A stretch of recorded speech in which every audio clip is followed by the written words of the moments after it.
2024. I'm your host, Mukami Wambora, and today there's so much. We're counting down to the Safari Rally, and before we get to who we're talking to today, it's important for us to take a step back and look at what's happening in the WRC.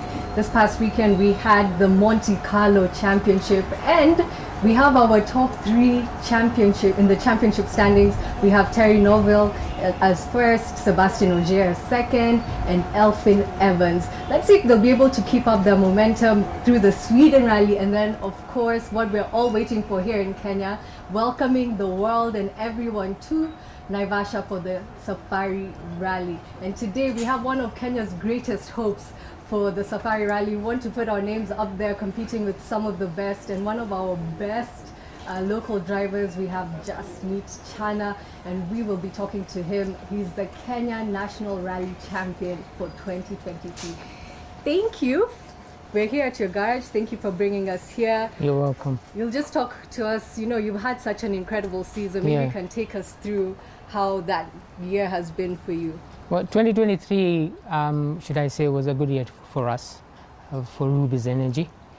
Firstly, I would like to thank Ruby's Energy for putting us up there. Without them, it would have not been possible, because having a corporate behind your back makes a lot of difference. And yes, 2023, we started off on a bit of a low. I think we finished second overall in the first rally. And after that, we went into the WRC. 2 days just before WRC, we got in Ruby's. That really boosted our morale and confidence. And I think from Safari onwards, it was just up all the way. We actually started pushing the car to its limits, trying to find our own limits, mine and the navigators.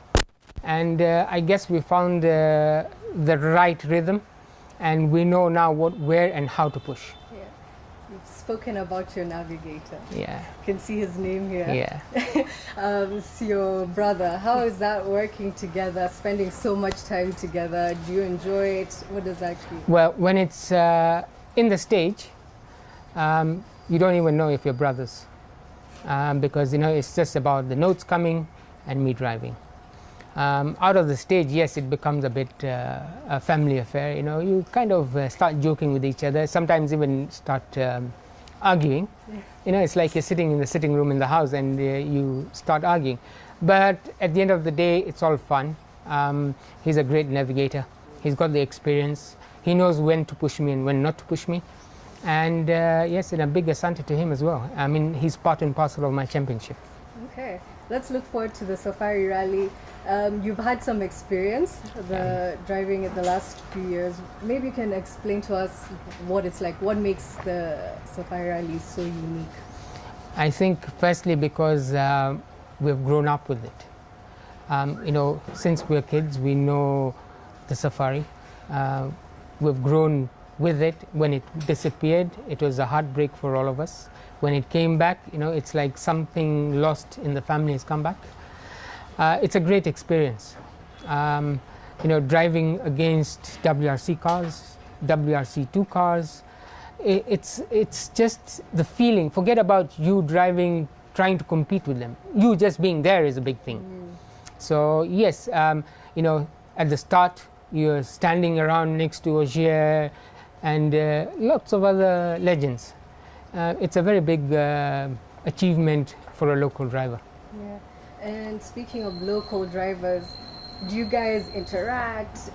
How are your relationships? I know you're competing throughout the year, but when it comes to the rally, it's international. What sort of relationship do you guys have? Well, mostly I think due respect given to them, it's mostly just, hello, can I have a selfie? That's the most you can do. And, they're bred in such a way by their teams. Their concentration is so high. They don't have time to talk to anyone. I don't know if you've noticed, most of the time they're sitting on their laptops and just revising the routes, whereas we say we'll see what happens. Yeah. And the local drivers, do you guys support each other? Do you come? Well, we are a small community. Yeah. We look out for each other sometimes when you're not in the bad of moods. But yes, most of the time we're always looking after each other.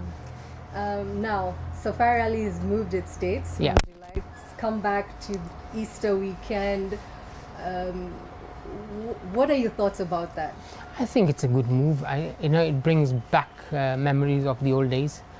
The school kids get a chance to watch, and because it being on a holiday, most of the people can come out and watch. Yeah, and of course it's Easter. In Kenya, sometimes we notice some rain. Are you looking forward to that?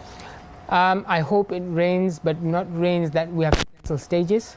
That wouldn't be fun, because the last thing you want is Safari to have a tarnished name and cancelling stages. Yes, it should rain. It should be just gentle to give everyone a different experience. Yeah, and of all the stages, which are some of your favorites? Well, let me put it this way. In Naivasha, I love all the stages. The only stage I hated, which I started hating last year Safari, was the Chui stage, because of the WRC cars running through it and left us with holes deep like 5 to 6 inches. Yeah. And our cars don't have that kind of travel to go through it.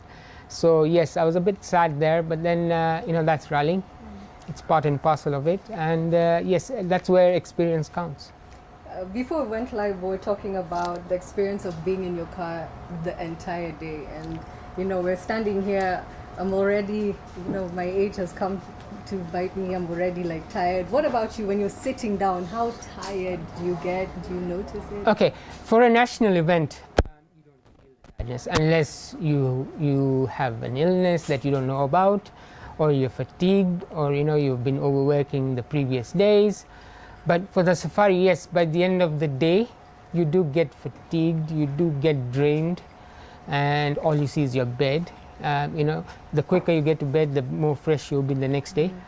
Yes, it does take a toll on a human. That's why they call it, man-machine versus car. It's all in the head. You need to be ready. Yeah. You need to be physically fit. And for me, like I said, I go into a stage. Every stage I go into, it's a different thought and it's a different strategy. And we try to be quicker and cleaner every time we go into a stage. So how do you keep yourself mentally and physically on point? Because it is such a tough rally. How do you stay in that focused mood? No distractions. You do have, we do talk to other local drivers, but the conversation is always about how is that stage? What did you think about it?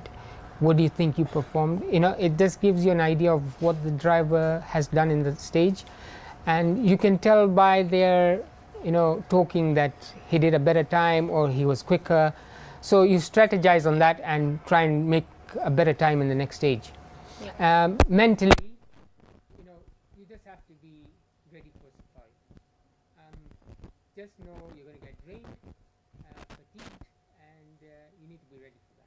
Would you say there's a difference with how it was the very first time you undertook the rally, and maybe as the years have gone by, have you noticed a change? The Safari, when it comes to mileage and driving, hasn't changed.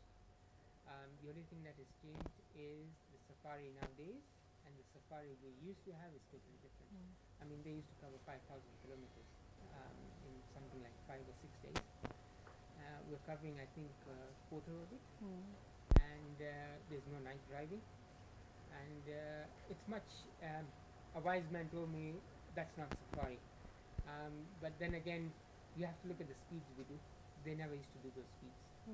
So yes, it does get a toll onto the driver and navigator, and there is a big difference. Safari was more of a sprint rally, not marathon. And have you been gaining confidence as the years have come? Yes, I think this is going to be my 4th attempt in the WRC. Hopefully we should go in with positive vibes and achieve a goal that any local driver would want to achieve. Yeah, a little birdie, actually it's your brother, Jasmeet Chana, explained to me that there might be a package waiting on a ship somewhere. Well, I heard that today as well. It was a surprise to me. The only thing is we're 50-50 on it because of... What is it? You know, for the viewers, they need to know. I was told I'll not be told until it's at home. So I know there is something. I know The it is a car, just to make that clear. A new car. This is the one that's been driving 2023. Yeah. So that is news I got today at 3:30. So I don't know what it is. I was told not to ask. I will sit and drive. But that's something I'm sure you're looking forward to. Yes, we'll push the ego. Like I said, you can't fight with an R5. If you do, you will be driving on madness speeds, and it's dangerous, and it doesn't make sense. So rather get something in par and fight. Yeah. And you've spoken about danger. It is a dangerous sport. We do see people getting injured. How do you keep your mind focused on that, and what are some of the safety precautions? Safety starts for the driver starts in braking. Make sure your notes are right. You listen to your navigator, and when you call out the note, you make sure that it's the right note. And don't forget, during the rally, your life is in that navigator's hands, and vice versa. So you have to listen to him. You have to commit to what he says. I think that's the only aspect that saves all rally drivers. Is instinct is there. Animals, those are now human instincts. You have to take care of yourself. Yeah. And you can elaborate how important is that relationship? Because for you, it's a special case. Yeah. It's your brother. Yeah. Do you feel like that impacts the way you guys drive? Well, okay, in the beginning it used to, because I think I was used to that he's my brother, doesn't matter whatever he says. Sometimes you just be like, yeah, whatever. But when, we got serious last year, we were sat down and by the team principal, and he told us, listen guys, you need to be a little bit more serious in recce, in how you do your notes and driving. And I think that's when we started, getting serious with the Ravi, and the results show. Yeah. Would you say it's also improved your personal relationship with each other? Yes, I mean, we are quite close now. I mean, we don't hide anything from each other. He only has one issue, is if he hears a noise in the car, he starts getting worried. And I am the opposite. I do hear noises, but I tell him, until it doesn't stop, I'm not stopping. Yeah. Okay, and now let's look towards 28th to the 31st. You've set the standard high. You're the national champions. What are you hoping to achieve? Well, as a local driver, I'd like a top 10 position and a win in my class. Anything better than that would be an achievement for me, myself. Yes, the thing is, if we do get an upgrade, hopefully, yes, I would be fighting with the Rally 2s, even the internationals. And if you do get the upgrade, how long will you need to get used to the car? Now, that is the billion dollar question.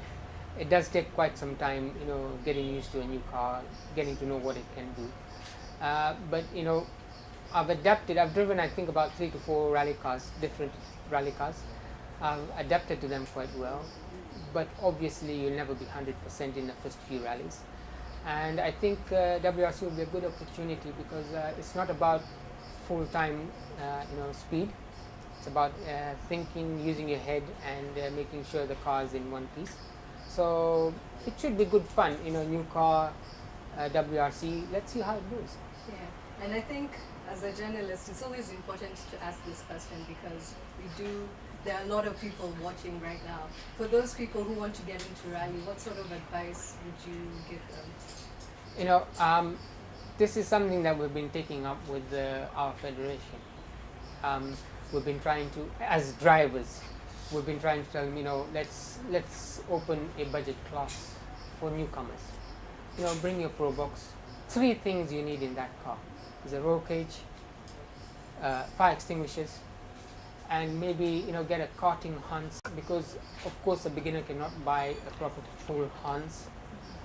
Let him buy a karting Hans. Let him rally. Give them free entry fee.